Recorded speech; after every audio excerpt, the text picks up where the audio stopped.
அப்படி தானே? சரி, இப்போ வந்து நம்ம வந்து எப்படின்னா, இப்போ நம்மளுடைய பாஸ்டருடைய மெசேஜ் எப்படி இருக்கும்? இப்போ மற்ற இடத்துலலாம் பார்த்தா அங்கெல்லாம் போனால் ஆசீர்வாதமாக சொல்லுவாங்கப்பா பாஸ்டர், நீ இருந்தா இல்லைன்னா நீ ஆசீர்வாதம்னா நீ போ அப்படின்னுவாரு. பாஸ்டருடைய மெசேஜ் எப்படி இருக்கும்? எதை குறித்து இருக்கும்? சத்தியத்தை குறித்து இருக்கும்.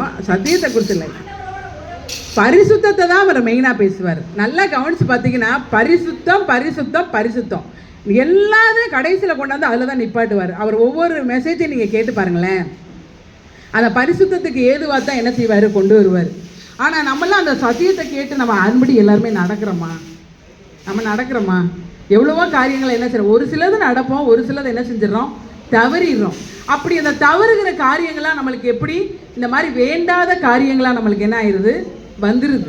இந்த வேண்டாத காரியங்களை நம்ம என்ன செஞ்சுக்கிறோம், நம்மளே அதை தரித்து கொள்ளுகிறோம். அந்த பரிசுத்தத்துக்கு எதுவான காரியங்களை நம்ம என்ன செய்யறது இல்லை, விட்டுறது. அதாவது விட்டுடுறோம். நம்ம அந்த அந்த வார்த்தைகளை நம்ம என்ன செய்யறது, திரும்ப திரும்ப நம்ம பண்ணுறது இல்லை. இதை என்ன செய்யலாம், இப்படி கொஞ்ச நாளாக அப்படி என்ன செய்கிறோம், எல்லாத்தையுமே நம்ம கொஞ்சம் கொஞ்சமாக அது அந்த என்ன ஆகிடுது, அந்த அந்த ஆண்டவர்களுடைய வார்த்தையை மீறுகிறது பாவம்னு நம்மளுக்கு பைபிளில் இருக்குது. அப்போ இந்த வார்த்தையை இந்த பாவத்தை தான் நம்ம என்ன செய்கிறோம், அறியாமலே நம்மளுக்கு செய்கிறோம். நம்ம யாருக்கு கொலை பண்ணுறது, மற்ற அடுத்தவங்களை பற்றி பேசுறது, இப்படியெல்லாம் நம்ம சொல்கிறது, ஐயோ நம்ம இப்படி தேவனுக்கு விரோதமாக நம்ம செய்யக்கூடாதுன்னு நம்ம செய்வோம். ஆனால் கேட்குற சத்தியம் இருக்குது பார்த்தீங்களா, இனிமேல் சத்தியம் கிடைக்கக்கூடாத காலம் வருது. இந்த பரிசுத்தத்துக்கு ஏதுவான சொல்கிற வார்த்தை வந்து நம்மளுக்கு என்ன ஆகணும், உள்ளுக்குள்ளே வரணும். ஒரு வசனம் கொரிந்தியரில் வந்து தேவனோட ஐக்கியம், அவர் தம்முடைய ஒரே குமாரனை நமக்காக என்ன செஞ்சார், அவரோடு உறவாடும் வரைக்கும் அந்த வார்த்தை எனக்கு அப்படியே என்ன சொல்கிறது, நம்மளை மோல்டு பண்ணுற மாதிரி அந்த வார்த்தை இருந்துச்சு. இப்படி எல்லாத்தையுமே நம்ம என்ன செஞ்சுக்கிறோம், நம்மளை நாமளே புதுப்பிச்சு கொள்ளணும். அப்போ அப்படிப்பட்ட காரியங்கள்லாம் நம்ம வந்து இருக்கிறோம், பிடிக்கப்பட்டிருக்கோம். ஆனால் முற்றிலுமாக நம்ம எப்படி அதிலேருந்து விடுதலை வர்றது, இவ்வளோ வருஷமாக நம்ம என்ன செஞ்சுட்டோம், கடந்து வந்துட்டோம். ஆனால் இப்போ அதை எப்படி வந்து இனி திரும்ப நம்ம பரிசுத்தத்துக்கு ஏதுவாக நம்ம நடக்கிறது அப்படின்னதான் நம்மளுக்கு பார்ப்போம். இப்போ வந்து இந்த கோக் பாட்டில்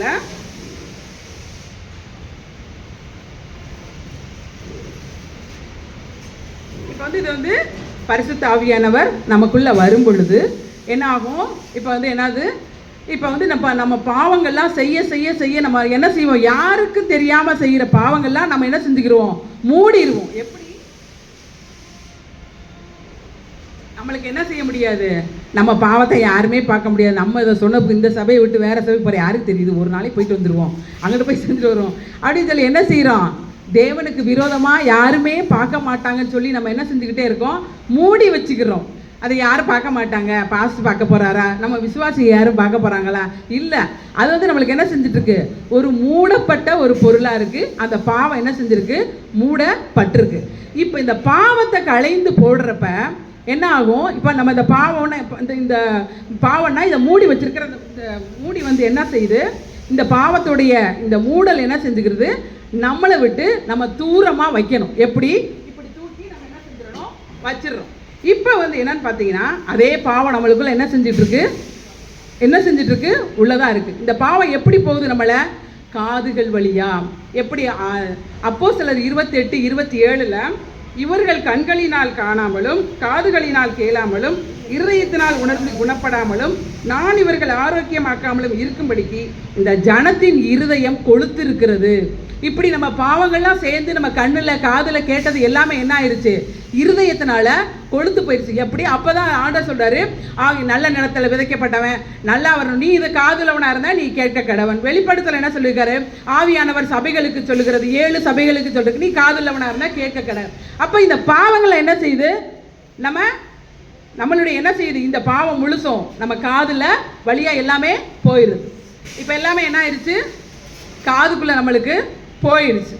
ஆனால் இந்த பாவத்திலிருந்து நம்ம விடுதலை ஆக்குறதுக்கு நம்ம என்ன செய்யணும், ஆண்டவர்கிட்ட நம்ம விரும்புகிற பரிசுத்தத்தை நம்ம வந்து, ஆண்டவரை என்னால் முடியலை, உங்களுடைய வருகை சீக்கிரமாக இருக்குது, நான் ஒரு ஆவிக்குரிய சபைக்கு போகிறேன், அந்த கேட்குற சத்தியத்தை நான் முழுவதுமாக நான் நடக்கிறதுக்கு எனக்கு கிருபை கொடுங்கன்னு நம்ம என்ன செய்யணும், அவர்கிட்ட கேட்கணும். நம்மளால் என்ன செய்யாது, முடியாது.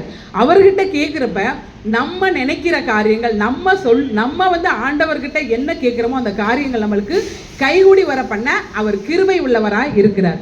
எப்படின்னா நம்ம வந்து இப்போ எல்லாம் சொன்னாங்க, பாஸ்டமாக சொன்னாங்க, தேவாஸ்டர் கிட்ட சொன்னாங்க, நீங்கள் இப்போ பெண்கள் ஐக்கியத்துக்காக என்ன செய்யுங்க, ஒரு 500 1000 என்ன செஞ்சு கொடுங்க, இது பண்ணி கொடுங்க அப்படின்னு சொல்லி கேட்டாங்க. அப்போ நம்மளால் என்ன செய்யாது, கொடுக்க முடியாது. நம்மளுடைய சூழ்நிலைக்கு தகுந்தான் நம்ம கொடுக்க முடியும். ஆனால் நம்ம கேட்குறப்ப அளவில்லாமல் அவர் கொடுக்கறதுக்கு தயை பெருத்தது. நானும் இவ்வளோ கொடுத்துட்டேன், ஆனால் பாஸ்ட் என்ன என் காது கேட்க நான் நிறையா பேர் கேட்டிருக்கேன், பாஸ்ட் திரும்ப திரும்ப கேட்டால் நம்ம எங்கேருந்து போய் கொடுக்குறது அப்படின்னா ஆண்டவர்கிட்ட இருந்தால் வாங்கி நம்ம என்ன செய்ய போகிறோம், கொடுக்க போகிறோம். அப்போ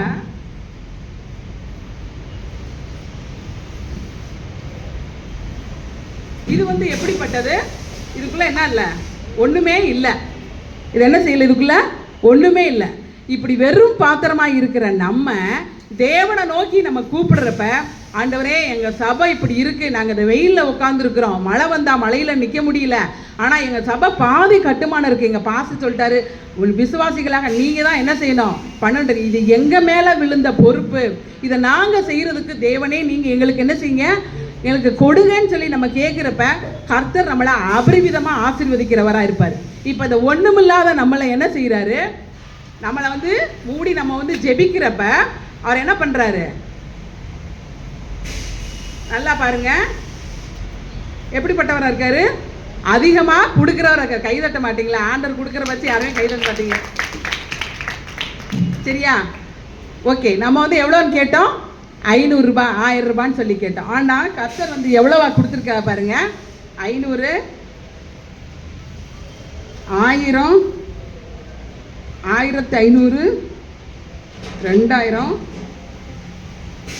2500 3000. ஏன்னா கர்த்தர் எத்தனை மடங்கு நம்மளுக்கு கொடுக்குறாரு. அவர் சொல்றாரு, பண்ணிங்கன்னா 1000 மடங்கு நான் பேர், அந்த வார்த்தை தரையில் விழுகாது, நம்மளுக்கு தகுதி இருக்காது, நம்மளுக்கு ஒன்றுமே இருக்காது, கேட்கும் பொழுது நம்மளுக்கு கொடுக்குறதற்கு அவர் வல்லவராக இருக்கிறாரு, சரிங்களா? அப்போ நம்ம கேட்டது எவ்வளவு, 1000 500 கேட்டனா, கேட்டப்ப கர்த்தர் என்ன செஞ்சிருக்காரு, நமக்காக பெண்கள் ஐக்கியத்துக்காக கொடுக்கறதுக்கு கர்த்தர் வந்து கிருபை செஞ்சிருக்கிறார். இது மாதிரி ஒவ்வொருவரும் ஆண்டவர்கிட்ட என்ன செய்யுங்க, என்னோட தனிப்பட்ட விஷயத்தில் ஆண்டவரே எனக்கு கொடுங்கப்பா, நாங்கள் எங்கள் சபைக்காக நாங்கள் ஜெபிக்கணும், எங்கள் சபை கட்டுமான பணிக்காக நாங்கள் செய்யணும் அப்படின்னு சொல்லி நம்ம ஒவ்வொருவரும் என்ன செய்யணும், ஜெபிக்கிறவர்களா ஜெயத்தை பெறுகிறவர்களா நம்ம என்ன செய்யணும், இருக்கணும். இப்படி நம்ம பரிசுத்தமாக வாழ்கிறதுனால நம்மளுக்கு எப்படி இருக்கும், நம்ம வாழ்ந்து மறைஞ்சாலும் நம்ம சந்ததி முழுசுக்கும் என்ன செய்கிறோம், நம்ம ஒரு பரிசுத்த விட்டுட்டு போகிறோம். நம்ம பாவம் செஞ்சால் பாவத்துக்கு பிள்ளைகளாக வருவாங்க. அப்போ நம்ம தலைமுறை ஆசீர்வதிக்கப்படணும்னா நம்ம எப்படிப்பட்டவங்களா இருக்கணும், பிள்ளைங்க கண்ணுக்கு முன்னாடி நம்ம பரிசுத்தமான வாழ்க்கை, அவங்க வந்திருக்காங்க நீங்கள் வச்சுக்கிட்டே இல்லைன்னு சொல்லிட்டீங்களம்மான்னு அப்படி நம்ம பிள்ளை பார்த்து சொல்லக்கூடாது, ஏமா இருக்கிறத கூட கொடுத்துட்டீங்கன்னு சொல்லணும். இதுதான் பிள்ளைங்களுக்கு முன்னாடி நம்ம பரிசுத்தமாக வாழ்கிற வாழ்க்கைக்கு அடையாளம். அப்படி வந்து நம்ம வந்து ஒவ்வொரு காரியத்திலையும் தேவன் நம்மளோடு இருக்கிறாரு, அவர் பார்க்குறாரு, மனுஷன் யார் பார்த்தாலும் பார்க்காட்டியும் கர்த்தர் நம்மளை பார்க்குறாருன்னு சொல்லி நம்ம என்ன செஞ்சுருக்கணும், அவருக்கு உண்மையாக இருக்கிறது தான் பரிசுத்தம். பரிசுத்தம்னா வேற ஒன்று, இது வாழவே முடியாது, இது எப்படி நம்ம இழக்க முடியும், நம்ம நான் கடவுள, அப்படி கிடையாது.